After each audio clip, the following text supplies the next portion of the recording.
around rupees 25 lakhs for a research study under our CSR and R&D activities. So these are the major programs of my organization. It is under the Government of India, and all those who are interested in having finances for research, development, and also for implementation of infrastructure projects, it will be welcome.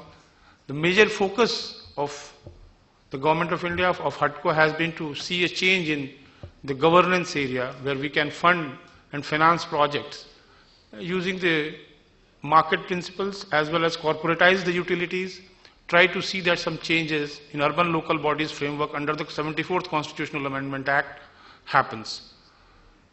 With this, I'll thank again the participants. Thank you, Dr. Tiwari. Let me just, unfortunately, we won't be able to take questions for this session. I will be moving on to the next one, but just before that, let me just say that in terms of the challenges ahead for 21st century cities, there are two issues within India that we are looking at. One is growing cities. We have a number of cities that are just expanding at their, you can say their bellies. And that is because there is natural migration that is happening, and that is what is the future for a lot of the world. The world will be urban, and increasingly so. And the cities in India, the metropolitan and the smaller growing cities, tier 1, tier 2, tier 3, they all need to actually equip themselves to deal with not only just the growth, but also with the changing landscape that they themselves create by creating shadows for, let's say, water, wastewater usage, how they take in resources and how they use them, and then in a sense, not use them again. I will just hand it over to Sanmit. Okay, that's fine.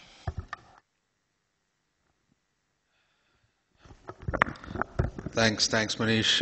Thank you, Dr. Tiwari, and thank you, Austin, for setting the landscape for what 21st century cities would look like. Sorry, this was a rather abbreviated session. What we've decided to do is combine the 21st century cities session with the Canada-India collaboration section, which was focused largely on innovation. And 21st century cities, the challenges that are faced cannot be addressed without having innovation across the board. And some of the things that we will be discussing, not right this minute, but in the next few months, is how do you bundle technical innovations with economic innovations? Give you an example. One of the areas that we will, in fact, I met Minister Kamal Nath about 10 days ago, and one of the areas that we will discussing with him is how do you bundle for last mile connectivity in urban households, electricity, gas, water, and telecom.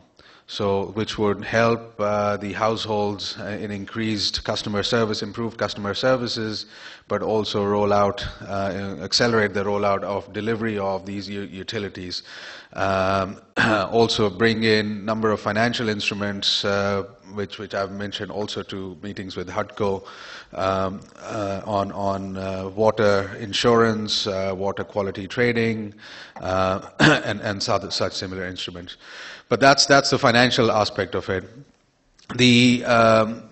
What I'll now do is invite representatives from Canada, starting with Ivy Lerner Frank. Ivy, we spoke about a year ago.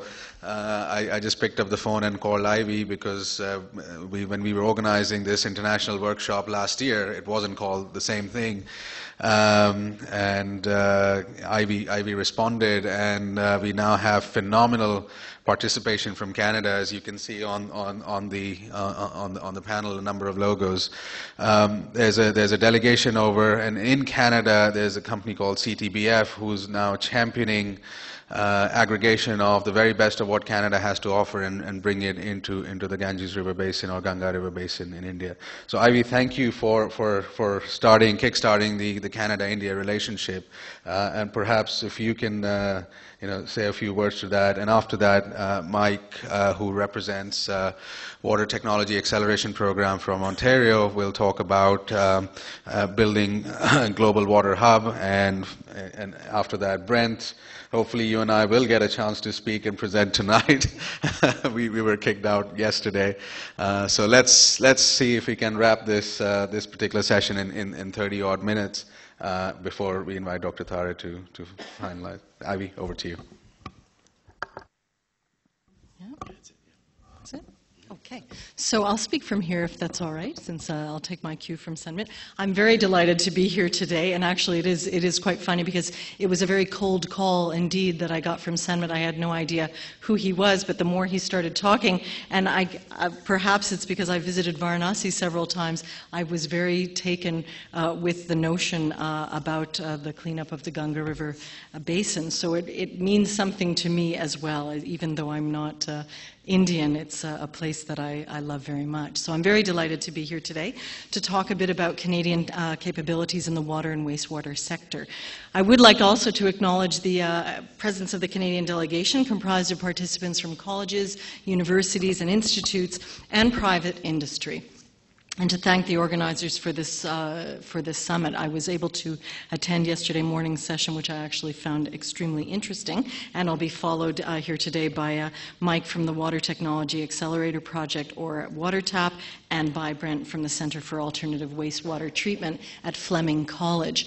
Canada has an extremely wide range of academic institutions which are all involved in research, not only at the university level, but at the college level as well, and that blend between industry and academia is something that actually I think is quite unique. So it's a model that we believe is worth talking about. We have a lot to talk about, though, in general between Canada and India, because, of course, we have a very large diaspora of Indians in Canada. We have a strong commercial, people-to-people, and science and technology ties that drive economic growth and innovation. Of course, those of you who pay attention to these things will know that both our prime ministers met several weeks ago, and they made a commitment to deepening our engagement in many areas, including S&T. And in fact, ETI and CTBF, the Canadian Technology Business Facilitators, which is championing the involvement in this project, saw that their agreement was witnessed at this meeting of the prime ministers, which is quite significant. We have an S&T agreement that was signed in 2005. We've already seen the benefits to communities on both sides. We are awaiting the results of the most recent call for proposals under that agreement with the Department of Science and Technology and the Department of Biotechnology. We deal with areas such as biohealth. We had a project with enhanced tumor detection technology, provision of internet access to villages, and developing environmentally sound fuels, among other projects. So together, I believe that Canada and India are leaders in scientific R&D, driving innovation and commercialization, and that's very much the hallmark of this project. One of the interesting things that we're doing also in Canada, we have a program called MyTax, and MyTax supports national innovation by coordinating collaboration between industry and university research projects with human capital development at their core. Now, you'll be pleased to know that a student from IIT Kanpur just won last week the 2012 MyTax Undergrad Award for outstanding research achievements for his work involving the transformation of sugars into biofuel during his MyTax Global Link internship. This research resulted in the creation of a strain of E. coli that can utilize sugars simultaneously to efficiently produce biofuel. And this student apparently also got published in Nature magazine, which is quite remarkable. This is an undergraduate student. So these kinds of programs, the people-to-people mobility that we've been working on quite a lot in Canada, can achieve results for students which some professors never attain. So this is really quite a fantastic program. We're looking forward to additional partnership development activities as underneath our agreement for geomatics in January, and in February, March, tied to the Everything About Water Expo in Chennai at the end of Feb, beginning of March. So our Prime Minister also announced the winner of the Canada-India Research Centre of Excellence competition. That's $13.8 million Canadian over 5 years. And the winner of that funding was a consortium between University of British Columbia, University of Toronto, and University of Alberta. That's going to bring together a binational team of expert researchers, industry innovators, community leaders, government agencies, and organizations from both countries to address important issues that affect millions of people, including safe and available drinking water, as well as public health and reliable civil infrastructure. And most importantly for us, to really propel our relationship forward, we're having the next meeting of our joint committee in January, which will infuse our relationship with more energy. You know, in Canada, we have 7% of the world's renewable fresh water and 20% of the world's total freshwater resources. So it's very easy for us to assume that we have an almost endless supply of clean, fresh water. And perhaps when many of you think about Canada, one of the things you might think of after you think of cold, well, you might think of snow, right? And there's water for you. Now, this is one thing that Montek was not talking about snow yesterday, but he was talking about the fact that Indians also perceive that there's this endless source of water. Canadians, unfortunately, you know, less than half of our freshwater resources, though, are renewable. Most of it's fossil water that's retained in lakes, underground aquifers, and glaciers. So we really understand why water is important. We have more than 4,000 patents in water since 1869. So we've been working on water for quite a long time.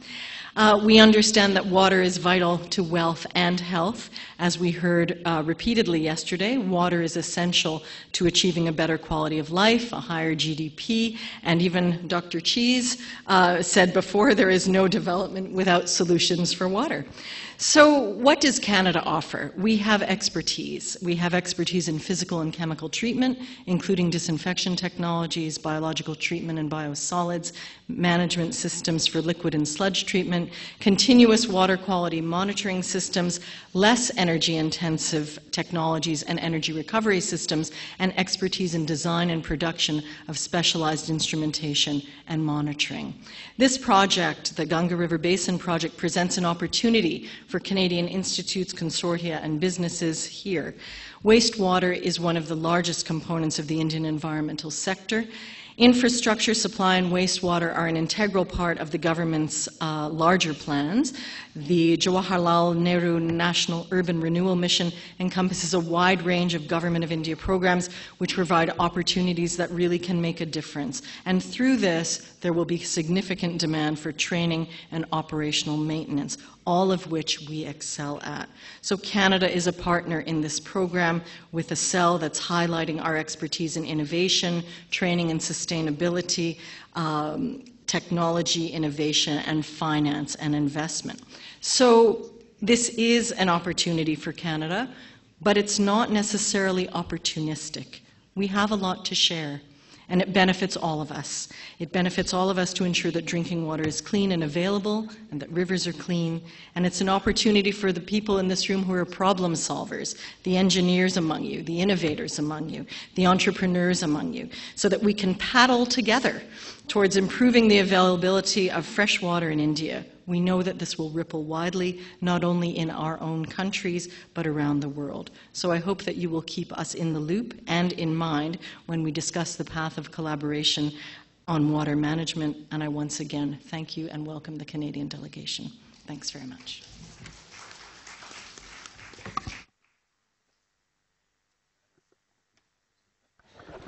We'll have two quick presentations from Mike and Brent before we start the wrap-up